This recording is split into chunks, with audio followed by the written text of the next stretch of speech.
Oi, povão, tudo bom? Eu sou o Rolando, sou um youtuber cristão e sou professor de teatro.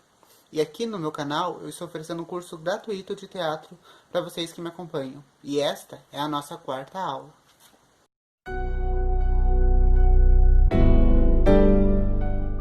Lá na nossa segunda aula eu iniciei uma série de pilares da atuação. Vocês lembram? O que são os pilares da atuação? Supondo que a atuação seja uma casa. Toda casa tem seus pilares. E a atuação ela tem os pilares que mantêm ela de pé. Eu estou fazendo essa série de pilares baseado na minha visão como diretor e como ator. Ah! Tá frio aí onde vocês moram? Porque aqui tá muito frio. Eu tô usando essa luva de... Nem sei de quem que é que tava aqui em casa. Acho que é de motoqueiro. Porque tá muito frio. Essa série de pilares baseada na minha visão como diretor, ator, escritor. Se existe uma lista certa desde o pilar mais importante até o menos importante, eu confesso que eu não estudei. Então eu estou fazendo essa série de pilares baseado na minha interpretação, quais são os pilares mais importantes, uma ordem do 1 até onde for. Eu disse que, na minha opinião, o pilar mais importante é a voz. Nós estudamos o pilar da voz em 2 aulas e nós encerramos esse pilar. E agora nós vamos iniciar um outro pilar, que é o pilar da, na minha opinião, é o segundo pilar mais importante da atuação, que é a interpretação. Eu tenho voz para dar vida ao meu personagem, mas eu não compreendo o meu personagem nem suas emoções, eu não sei nem que história ele está atuar dessa forma, se eu não consigo compreender o meu personagem, se eu não consigo entender a história do texto. O autor ele precisa saber para ter essa base de interpretação. Primeiramente, qual que é o gênero textual que o autor trabalha? Por que gênero textual? Porque pessoas elas têm a mania de confundir gênero com tipo de texto. Se vocês não lembram lá da aula de língua portuguesa de vocês, tipos de texto só existem 5. Vocês lembram quais são? O narrativo, o descritivo, o dissertativo, o expositivo e o prescritivo. Todos os outros são gêneros textuais. Você sabe qual que é o gênero textual acima do qual o autor trabalha? Para eu não demorar muito na explicação, eu escrevi um roteiro para explicar de uma maneira rápida e precisa sobre o que é isso do gênero textual. Então eu vou ler agora para vocês. O gênero textual que o autor trabalha é o gênero dramático ou texto teatral. O gênero dramático faz parte dos 3 gêneros literários, quais são o gênero épico, o dramático e o lírico. Dentro de um texto teatral, há-se a tradição clássica, ou seja, que nem sempre se é usada, de que se haja dentro do texto teatral estes 3 gêneros literários. E vamos explicar quais são qual que é a explicação desses 3 gêneros, o que eles são. Gênero épico. O gênero épico é os longos poemas narrativos que contam um acontecimento histórico protagonizado por um herói, de maneira solene a eternizar seu feito. Isso é o gênero épico. Então, por que vocês viram que eu vai ter aqui um pouquinho mais para baixo, onde eu vou falar a respeito da definição do teatro. Mas você está vendo que isso aqui, por exemplo, esse gênero épico, ele não é usado hoje em dia em todas as peças de teatro. Tá vendo, ó? Os longos poemas narrativos que contam um acontecimento protagonizado por um herói de maneira solene a eternizar seu feito. São chamados de épico. Porque se nós pegarmos lá, olha, eu confesso que eu sou um pouco... não estudei muito sobre isso, então eu vou falar de uma maneira mais leiga aqui. Mas quando nós falamos lá do teatro da Grécia, antigo, nós pegamos, eram histórias muito sérias, histórias que visavam contar acontecimentos, passar a história através da arte, de acontecimentos, né, que marcaram os seus heróis. Então, por isso que esses são os 3 gêneros que o teatro clássico trabalha, né? O dramático. Textos literários feitos no intuito de serem encenados ou dramatizados. Do grego, A palavra drama significa ação. Poético. Ou texto lírico é uma das 7 artes tradicionais no qual a linguagem humana é utilizada com fins estéticos ou críticos. Retrata algo em que tudo pode acontecer dependendo da imaginação do autor e leitor. Tá, quais são as 7 artes, Rolando? A arquitetura, a escultura, a pintura, a música, a literatura, a dança e o cinema. E se você vê, quando nós falamos de teatro, também falando de uma maneira leiga aqui, quando nós falamos de teatro, você vê que, exceto o cinema, que é sobre atuação também, todas essas outras artes, elas se encontram no teatro, né? Por exemplo, a arquitetura. Lá na arquitetura do cenário, na montagem do cenário. Pintura, quando tem um desenho ali no cenário. Música, que nem eu falei, o ápice da atuação, lembra na nossa aula passada? O ápice da atuação, ele envolve dança, ele envolve música. Dança, que eu falei, e a literatura. E essas são as 7 artes da linguagem humana. E quando nós falamos de teatro clássico, ele envolve esses 3, né? Porque o nosso teatro hoje em dia, ele é inspirado lá, ele traz, né, consigo inspirações do teatro grego. Mas mudou muita coisa, né? O ser humano evolui, coisas que talvez seja mais difícil, ele tenta facilitar um pouco mais. Então, olha qual que é a definição de texto teatral hoje, nos dias de hoje. De acordo com todamateria.com.br, então, ou seja, não sou eu que estou falando, é um site que está explicando o que é texto teatral hoje. O texto teatral ou dramático são aqueles produzidos para serem representados e podem ser escritos em poesia ou prosa. Já que são escritos para serem contados, geralmente não existe narrador, fator que o difere dos textos narrativos.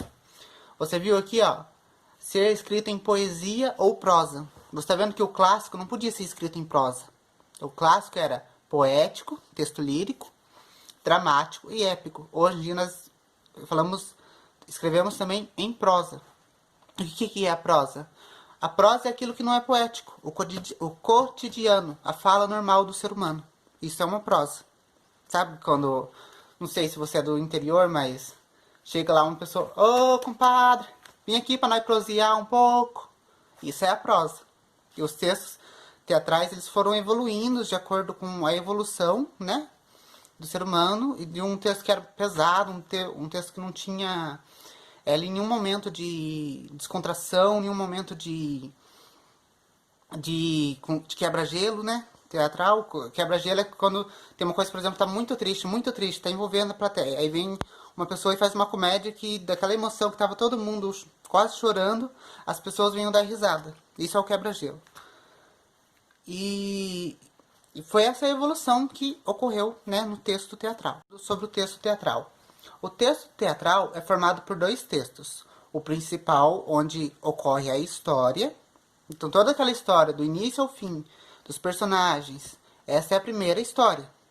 O primeiro texto. E o segundo texto, que acontece, são as rúbricas. E o que é a rúbrica? Vamos entrar agora no paralelo entre rúbrica e narração. Olha o que são rúbricas. Marcação de cenas ou indicação para melhor compreensão da história. Então, tem pessoas que elas confundem rúbrica com narração. A rúbrica, ela não acontece só na fala, mas ela acontece num texto teatral também. Por exemplo, ela serve para você... tá funcionando, achei que tinha desligado. Ela serve para você... até ajudar o diretor numa marcação de cena. Por exemplo, se tiver escrito assim: Joãozinho subiu em uma cadeira. Joãozinho pegou uma cadeira, subiu em cima dela e alto se proclamou rei daquela vizinhança. Então, na marcação da cena, o que o Joãozinho vai ter que fazer? O Joãozinho vai ter que pegar uma cadeira para subir em cima. Tá entendendo? Mas a rúbrica, ela não é uma narração, mas ela acontece com falas também no teatro. Por exemplo, assim: abram-se as cortinas. Ou, então vem um sol acalorado. Ou, Chapeuzinho então foi para para a floresta. Ela não é uma narração. Ela está só dando uma indicação de cena para que você consiga compreender aquela cena, porque o teatro ele não é que nem um cinema. O cinema, tudo que você quiser explicar, você pode fazer uma cena para que explique aquilo. No teatro tem coisas que talvez, se não tiver uma comunicação ali com o público ele se perde. Né? Então por isso que existem as rúbricas. As rúbricas elas são tanto no texto. Olha, eu confesso que, no meu entender, é isso. No texto, né, quando tem uma marcação ali de cena, e na fala, quando é aquelas falas curtas, né? Abram-se as cortinas, havia um sol estremecente, e não sei o que lá, e Chapeuzinho então caiu. É uma indicação de cena, que não é o mesmo que narração.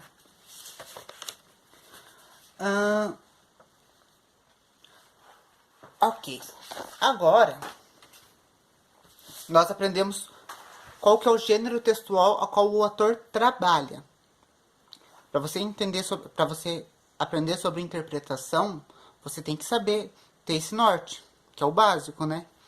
E agora, o que o ator ele precisa fazer para ter uma boa interpretação? Uma regra básica. Eu ia falar lá em expressão, mas eu acho melhor falar aqui em interpretação. Talvez esse seja o mais paralelo a todos os outros que vão vir, mas é importante eu falar.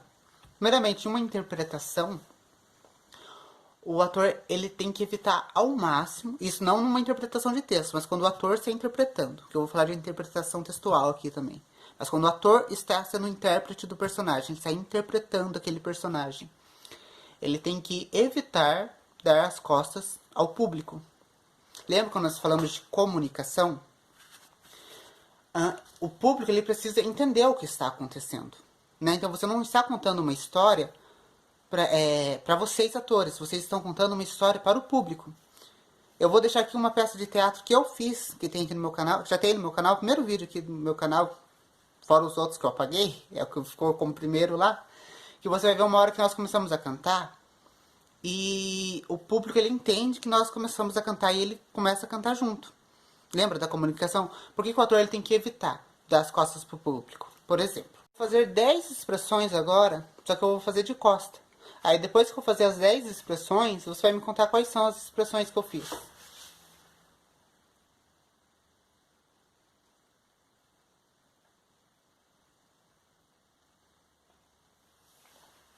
Conseguiu ver as minhas expressões? Eu espero que na edição, eu não sei como ficou, até vou ver primeiro esse vídeo, senão depois eu gravo de novo. Lembra lá na nossa primeira aula, que eu até estava um pouco mais tímido do que eu tô agora? Eu sou assim, até na aula presencial, quando eu vou começar em algum lugar que eu ainda não tenho coisas... Lembra que nós falamos de traço, característica predominante? A minha característica predominante, eu sou tímido por natureza, então eu chego tremendo, daí eu vou me acostumando, aí sim vai ficando top a coisa. E vocês viram essa... Eu fiz agora os 10 gestos. Vocês conseguiram entender quais foram os 10 gestos que eu fiz? Quando nós falamos de teatro, agora eu vou falar do que eu estava falando no começo. Lembra quando eu falei de comunicação? O ator precisa se comunicar com o público e o público precisa entender o que o ator está fazendo. O ator ele não está contando a história para eles. É como uma televisão. Você senta na televisão para assistir aquilo. Se tudo for gravado de costa, como que você vai entender? Não é? Então o ator ele tem que... Existem vezes que não tem como o ator ele não dar costa. Por exemplo, o ator ele está de frente, ele está lá na boca de cena. Quando eu falar de palco, de estilos de palco, vocês vão entender o que é boca de cena. Mas agora é só para ilustrar. Quando o ator está lá na boca de cena, ele precisa ir lá no fundo do cenário. Então ele não vai andando de costa, né? Então ele vai ter um momento que ele vai ter que girar, vai ir, logo ele vai se arrumar de novo. Mas o ator ele tem que evitar ao máximo dar as costas para o público, porque a história que ele está contando, ele não está contando para ele mesmo, ele está contando para o público que está assistindo. Qual que é o segundo ponto que o autor tem que entender? Interpretação de texto. Sim, interpretação de texto. Aquilo que você aprendeu lá na sua escola. as coisas que o autor ele tem que ter na cabeça sobre interpretação de texto. Começo, meio, fim. Quem são os protagonistas, os antagonistas, os coadjuvantes? Qual é o clímax da história? Qual é o conflito narrativo? O que o texto expõe? O que o texto expõe, ou o que ele sugere, ou o que então ele dá a entender. Agora eu vou explicar o que é cada um. Começo, meio e fim. Vamos falar de uma forma bem leiga aqui. Onde a história começa, qual que é o meio da história e onde a história acaba. Toda história tem um começo, um meio e um fim. Quem são os protagonistas, antagonistas e coadjuvantes? Quem que é o protagonista? É o personagem a qual a história gira em torno dele. Ele é o personagem principal daquela história. Este é o protagonista. Quem que é o antagonista? Personagem secundário de relevância alta. E quem são os coadjuvantes? Personagens com pouca relevância que ali estão para uma melhor compreensão ou para uma explicação de cena. Então eles não têm muita importância, mas eles estão ali para que o público consiga entender a cena. Por exemplo, assim, se eu pegar e falar assim, vamos pegar lá na Bíblia. Jesus multiplicou os pães e os peixinhos que deram para 5.000 homens, sem contar mulheres e crianças. Quem são os coadjuvantes? Os 5.000 homens, sem contar mulheres e crianças. Você sabe o nome de cada um? Se eu só falar, Jesus multiplicou 5 pães, 6 peixinhos e fez 5.000. 5.000 de cada. Multiplicou para... fez 5.000 lá, do jeito que a Bíblia fala. Mas eu não explicar que foi para alimentar pessoas. Você vai explicar? Mas por quê? Será que foi só para ele? Então, você está entendendo? Os coadjuvantes eles são para uma melhor montagem de cena ou para uma explicação de cena. Eles são personagens com pouca relevância, mas que são tão importantes como o antagonista, porque eles explicam, eles ajudam, eles estão ali para enriquecer a história. Qual é o clímax da história? E o que é o clímax da história? É quando a história ela chega no seu auge. Então, no auge do conflito narrativo, que é o que vai vir a seguir. Então, a história ela tem o começo, o meio e o fim. E dentro desses 3 tempos, chega uma parte em que a história ela chega lá no ápice dela, do conflito narrativo. Lá no ápice. Para depois ir descendo gradativamente até chegar no final. Esse é o clímax da história. O que é conflito narrativo? Geralmente toda história teatral, ela é formada por 2 lados, né? Temos lá as fadas e as bruxas, o bem e o mal, a princesa e a feiticeira, o mágico e o feiticeiro do mal. Então toda a história ela tem 2 lados. Esse é o conflito, o debate de ideias, né? Dentro da narratividade. A não ser que ela seja uma história descritiva ou uma história narrativa, onde os atores eles ocupam um espaço não de atores, mas de narradores. Então, oxi. Janeiro aconteceu, minha mãe escorregou aqui, eu me assustei. Porque eu tô de luva, né? Então, conflito narrativo é isso. Se a história ela não é descritiva, se ela não é uma história ali narrativa, onde os atores estão apenas narrando, contando uma história, quando ela é uma história mesmo, uma história teatral, né? Que é feita lá no intuito de ser ser dramatizada, ser encenada. Ela tem 2 lados.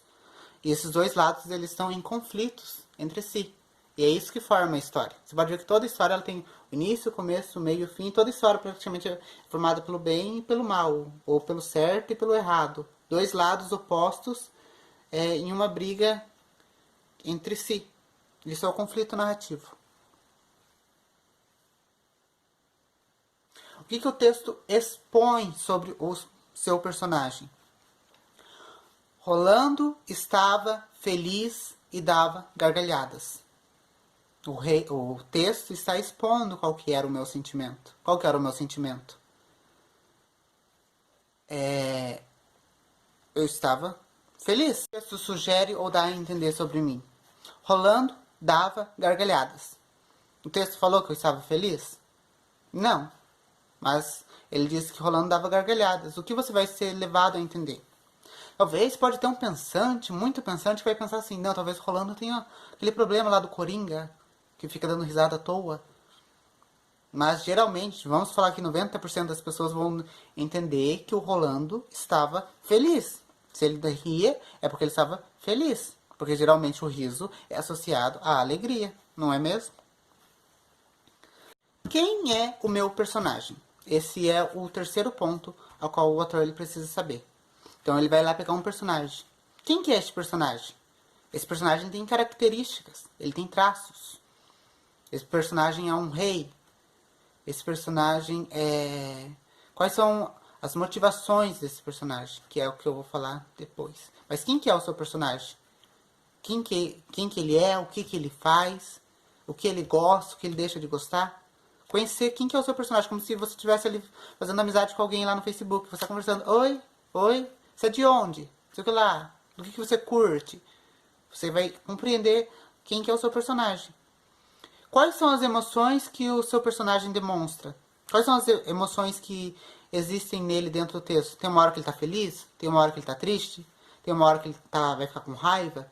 Quais são as emoções dentro do seu personagem naquela história? O tempo de cada emoção, né? A não ser que seja um texto com um único gênero textual, mas vamos supor aqui que vamos pegar um texto ali de conto de fadas. Só que aquele conto de fadas, eu acho que você que já assistiu o teatro, você já deve ter visto várias vezes. Que é um conto de fadas misturado com comédia. Então tem horas sérias, mas tem hora que tem aquele personagem ali que tá pra dar o quebra-gelo na história. Então ele, né, qual que é o tempo das emoções? Tem uma hora que o seu personagem, qual é a hora que o seu personagem fica triste? Qual é a hora que o seu personagem fica feliz? Qual é a hora que o seu personagem fica irado? Quais são o tempo de cada emoção do seu personagem? Aonde começa essa emoção e aonde termina essa emoção? Qual é o gênero ou gêneros textuais da história teatral trabalhada? O ator trabalha dentro do gênero textual dramático ou texto teatral. Mas quais são os gêneros que a história daquela peça de teatro que ele está fazendo é? É um romance? É uma comédia? É um terror? É uma come-tragédia? É uma tragicomédia? Nossa, mas o que é isso? Eu vou explicar mais pra frente, tudo bem? Qual que é o gênero textual do que o ator ele está, do texto qual se está trabalhando? Qual que é o gênero textual do texto? Deu para entender? São 6 coisas que o ator ele precisa saber para ter uma boa interpretação. Nós falamos a compreensão do personagem, ó, qual que é o gênero textual, a compreensão do meu personagem, as emoções do meu personagem e o tempo dessas emoções e essas emoções, os porquês do meu personagem, qual é a história que o meu personagem está introduzido. A nossa aula, enfim. Ok. Lembra do trava-línguas que nós estamos fazendo? Lembra que nós começamos a fazer isso aqui? Nós vamos fazer. E vai chegar uma parte que nós vamos falar da linguagem corporal, da expressão. Então, fica de olho, atento nisso aqui, que vai chegar uma aula que eu vou falar a respeito desses sons que o corpo produz. Então, fica de olho. Caso você não conheça o trava-línguas, eu vou falar primeiramente para nós começarmos, mas ele também vai estar aqui no link da descrição. Tudo bem? Trava-línguas é assim. A dona Mora, toda hora, come amora com abóbora e desbora, outra mora com abóbora ir comer. Este é o trava-línguas. Na aula passada nós fizemos 4 vezes. Dessa vez nós vamos fazer 6 vezes. Tudo bem? Um copo d'água que é para lubrificar a garganta. Vamos lá? Lembra? A dona Mora toda hora come amora com abóbora e diz: bora outra mora com abóbora ir comer. A dona Mora toda hora come amora com abóbora e diz: bora outra mora com abóbora ir comer. A dona Mora toda hora come amora com uma abóbora e diz: bora outra mora com uma abóbora ir comer. A dona Mora toda hora come amora com uma abóbora e diz: bora outra mora com uma abóbora ir comer. A dona Mora toda hora come amora com uma abóbora e diz: bora outra mora com uma abóbora ir comer. A dona Mora toda hora come mora com uma abóbora e diz: bora outra mora com uma abóbora ir comer. Já tínhamos feito 5? 6. Foi 6 ou foi 5? Depois eu vejo. Se foi 5 eu peço desculpa. Então, como nós estamos trabalhando interpretação, por que não usar ela? Não é mesmo? Inclusive ela está cheia de textos maravilhosos que eu recomendo você ler. E todos esses textos são baseados em fatos reais.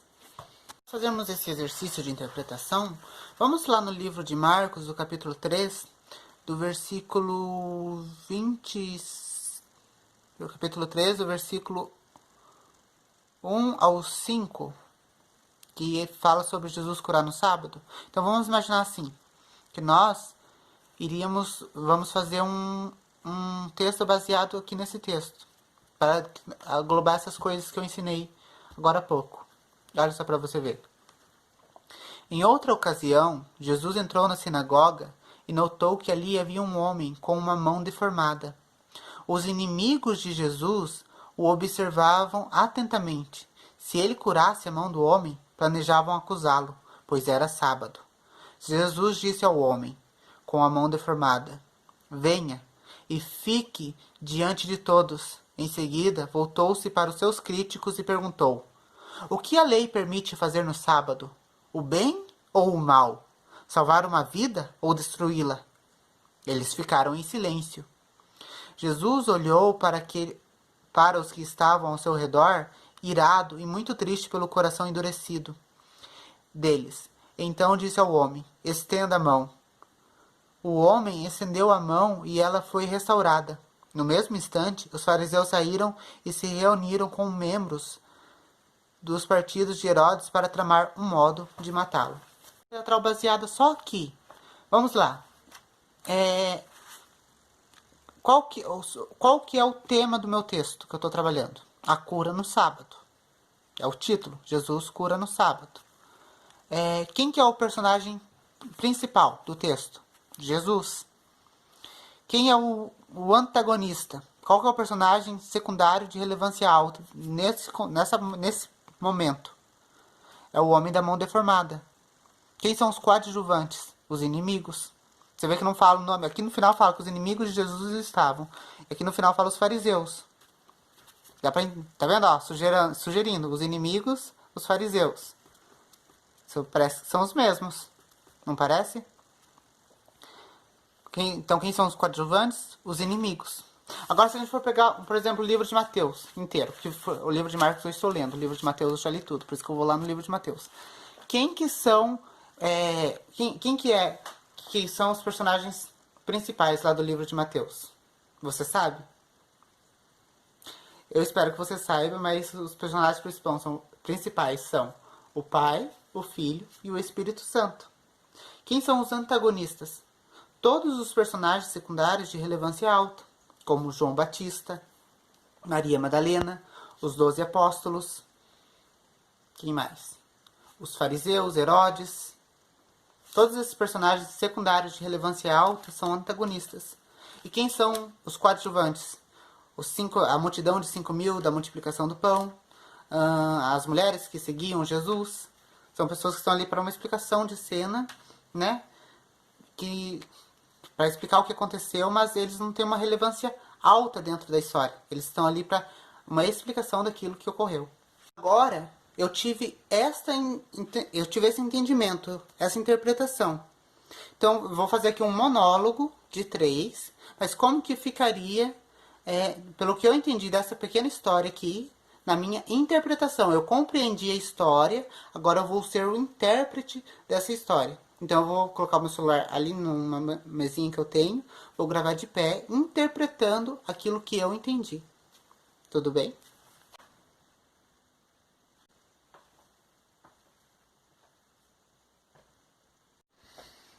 Deixa-me ver tua mão.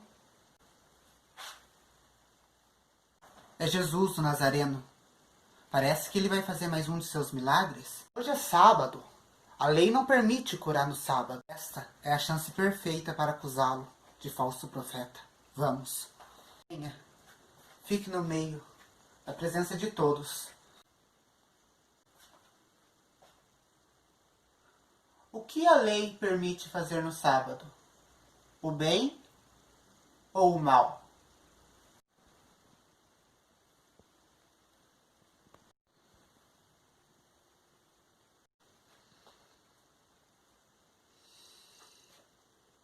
Estenda sua mão.